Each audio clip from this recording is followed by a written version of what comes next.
یا تو سر جھکاؤ یا پھر صفحہ ہستی سے مٹا دیے جاؤ گے۔ سوچئے، ایک شہر جو دنیا کا سب سے بڑا علم کا مرکز تھا، جہاں مسجدوں کی اذان ہوتی تھی، جہاں لائبریریز میں ہزاروں کتابیں تھیں، جہاں علماء، فلاسفر اور ڈاکٹرز دنیا بھر سے سیکھنے آتے تھے۔ لیکن ایک دن اسی شہر کی گلیوں میں خون بہنے لگا، دجلہ کا پانی سرخ ہو گیا اور کتابوں کی سیاہی پانی میں مل کر ایسے بہی جیسے علم خود رو رہا ہو۔ جی ہاں، میں بات کر رہی ہوں بغداد کی، اور اس قیامت کی جو لے کر آیا تھا ایک انسان جس کا نام سن کر اس وقت کا بادشاہ بھی کانپ اٹھتے تھے۔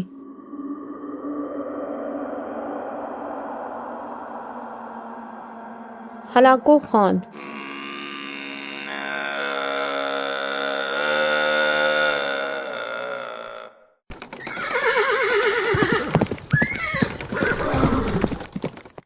آج کی سٹوری آپ کو 1258 کے اس دن میں لے جائے گی جب دنیا کا سب سے شاندار شہر صرف کچھ گھنٹوں میں خاک بن گیا۔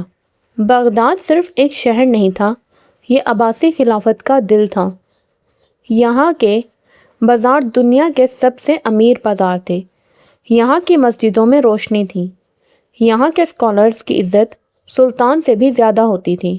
بغداد میں بیت الحکمہ جیسی لائبریریز تھیں، جہاں گریک، رومن اور اسلامک علم کا خزانہ موجود تھا۔ دنیا کے ڈاکٹرز، انجینئرز اور رائٹرز یہاں سے سیکھتے تھے۔ لیکن بغداد کی شان کے پیچھے ایک کمزوری چھپی ہوئی تھی، اور وہ کمزوری تھی عباسی حکمرانوں کا آپس کا اختلاف اور فوج کا کمزور ہونا۔ منگول کوئی عام قوم نہیں تھی، یہ وہ لوگ تھے جو جنگ کے لیے پیدا ہوئے تھے۔ ان کا ہر سپاہی گھوڑوں پر پیدا ہوتا، گھوڑے پر جیتا اور گھوڑے پر ہی مرتا۔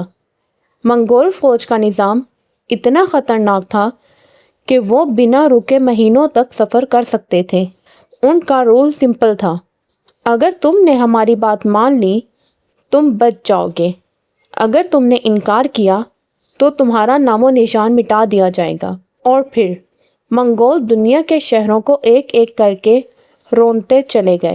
ہلاکو خان چنگیز خان کا پوتا تھا، اور اسے منگول امپائر نے ایک خاص مشن دیا، اسلامک دنیا کو جھکا دو۔ ہلاکو نے ایران، سینٹرل ایشیا اور کئی مسلم علاقے فتح کر لیے۔ اب اس کا اگلا نشانہ تھا بغداد۔ بغداد کا خلیفہ اس وقت تھا خلیفہ المستعصم باللہ، لیکن یہ خلیفہ بہادر نہیں تھا، وہ سیاست میں کمزور تھا، اور اس کے ایڈوائزر اس کو غلط مشورے دیتے تھے۔ بغداد کو لگتا تھا کہ منگول کبھی اتنا دور نہیں آ سکتے، لیکن منگول طوفان کی طرح آتے تھے۔ ہلاکو نے بغداد کو ایک خط بھیجا۔ خط میں لکھا تھا، دروازے کھول دو، جزیہ دو اور ہماری اطاعت قبول کرو، ورنہ تمہارا شہر تمہاری آنکھوں کے سامنے مٹا دیا جائے گا۔ بغداد کے دربار میں خط پڑھا گیا، اور خلیفہ نے غصے میں کہا، بغداد اللہ کا شہر ہے، یہاں کوئی منگول داخل نہیں ہو سکتا۔ لیکن اصل میں خلیفہ کو اپنی فوج پر بھروسہ ہی نہیں تھا۔ اس وقت بغداد کی فوج کمزور تھی اور ملک میں یونائٹی نہیں تھی۔ ہلاکو کی فوج ایک سمندر تھی، ہزاروں گھوڑے، ہزاروں تیر انداز اور ایسے ویپنز جو اس وقت کی دنیا نے کبھی نہیں دیکھے تھے۔ منگول صرف تلوار سے نہیں لڑتے تھے، وہ دماغ سے لڑتے تھے۔ ان کے ساتھ انجینئرز بھی تھے جو شہروں کی دیواروں کو گرانے کے لیے مشینز بناتے تھے۔ جب منگول بغداد کے قریب پہنچے تو لوگوں کا رنگ اڑا ہوا تھا۔ بغداد کو چاروں طرف سے گھیر لیا گیا۔ ہلاکو نے اپنی فوج کو آرڈر دیا، کوئی بھی راستہ کھلا نہیں رہنا چاہیے۔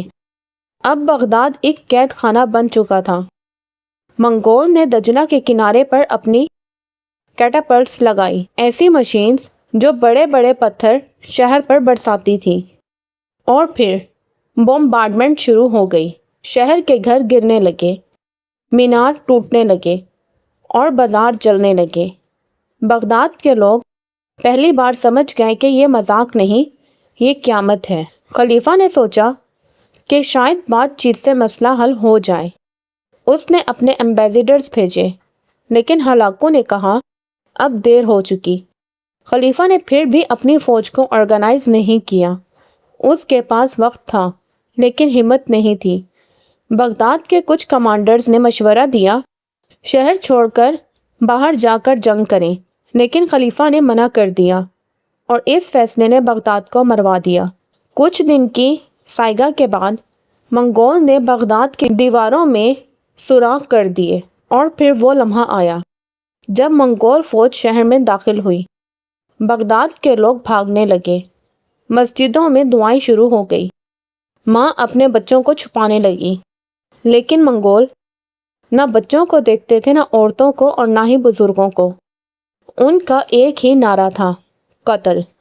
اب جو ہوا وہ ہسٹری کا سب سے خوفناک منظر ہے۔ بغداد میں لاشوں کے ڈھیر لگ گئے، گھر چلائے گئے، مسجدوں کو توڑ دیا گیا، علماء کو قتل کر دیا گیا، اور سب سے زیادہ دردناک بات بیت الحکمہ جلایا گیا۔ ہزاروں کتابیں دجنہ میں پھینک دی گئیں، پانی کا رنگ سیاہ ہو گیا۔ لوگ کہتے ہیں دجنہ کا پانی اتنا سیاہی سے کالا ہو گیا کہ ہفتوں تک کالا ہی رہا، یعنی علم کا سمندر خود دریا میں ڈوب گیا۔ خلیفہ المستعصم کو پکڑ لیا گیا، اسے ہلاکو کے سامنے لایا گیا۔ خلیفہ نے کہا میں تمہیں سونا دوں گا اور خزانہ دوں گا۔ ہلاکو ہنس پڑا۔ اس نے کہا جب تمہارے پاس اتنا خزانہ تھا تو تم نے اپنی فوج کو مضبوط کیوں نہیں کیا؟ پھر خلیفہ کو قتل کر دیا گیا۔ کچھ روایت میں آتا ہے کہ منگول نے خلیفہ کو کپڑے میں لپیٹ کر گھوڑوں سے روند دیا تاکہ اس کا خون زمین پر نہ گرے، اور اسی کے ساتھ عباسی خلافت کا خاتمہ ہو گیا۔ بغداد جو کبھی روشنی کا شہر تھا اب راکھ کا ڈھیر بن چکا تھا۔ جہاں کبھی علم کا چراغ جلتا تھا وہاں اب صرف خاموشی تھی، اور لوگ کہتے ہیں بغداد میں اتنی نعشیں تھیں کہ ہوا میں بدبو پھیل گئی۔ شہر کی روح مر چکی تھی۔ منگول سمجھتے تھے کہ اب دنیا ان کی ہے۔ انہوں نے بغداد کو مٹا دیا، لیکن اللہ کا نظام کچھ اور تھا۔ کچھ سالوں بعد منگول خود اسلام کی طرف آنے لگے، اور پھر ایک دن آیا جب منگول کے اندر سے ہی ایسے لوگ نکلے جو مسلم بن گئے۔